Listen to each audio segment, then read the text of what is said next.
सर्वात मोठी बातमी कृषीमंत्री दत्तात्रय भरणे यांनी एक मोठी घोषणा केली आहे। शेतकऱ्यांनी खचून न जाता धैर्याने या परिस्थितीचा सामना करावा। राज्य सरकार आपल्या पाठीशी खंबीरपणे उभं आहे असं भरणे यांनी म्हटलं आहे। मुसळधार पावसामुळे शेतमालाचे मोठे नुकसान झाले आहे, त्यामुळे शेतकऱ्यांनी आर्थिक मदतीची मागणी केली आहे। यावर बोलताना कृषीमंत्री दत्तात्रय भरणे यांनी म्हटले की ऑगस्ट महिन्यात झालेल्या अतिवृष्टीनंतर काही जिल्ह्यातले पंचनामे पूर्ण होऊन शेतकऱ्यांना नुकसान भरपाई देण्यात आली आहे। उर्वरित क्षेत्रांच्या पंचनाम्याचे काम युद्ध पातळीवर सुरू असून लवकरच नुकसानग्रस्त शेतकऱ्यांना आर्थिक मदत करण्यासाठी शासन स्तरावर उपाययोजना सुरू आहेत। गेल्या 2 महिन्यांमध्ये अतिवृष्टी पुरामुळे शेतकऱ्यांचे मोठ्या प्रमाणावर नुकसान झाले आहे। राज्यातील तब्बल 30 जिल्ह्यांतील 195 तालुक्यांना या पावसाचा फटका बसला आहे।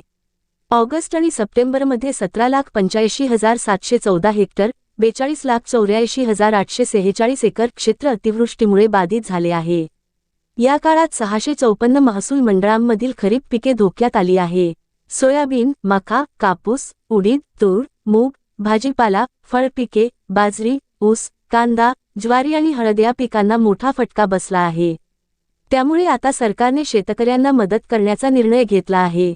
गेल्या 2 महिन्यांमध्ये मुसळधार पावसामुळे नांदेड, वाशिम, यवतमाळ, बुलढाणा, अकोला, सोलापूर, हिंगोली, धाराशिव, परभणी, अमरावती, जळगाव, वर्धा, सांगली, अहिल्यानगर, संभाजीनगर, जालना, बीड, लातूर, धुळे, जळगाव, रत्नागिरी, चंद्रपूर, सातारा, नाशिक, कोल्हापूर, सिंधुदुर्ग, गडचिरोली, रायगड, नागपूर आणि पुणे या जिल्ह्यांमध्ये सर्वात जास्त नुकसान झाले आहे।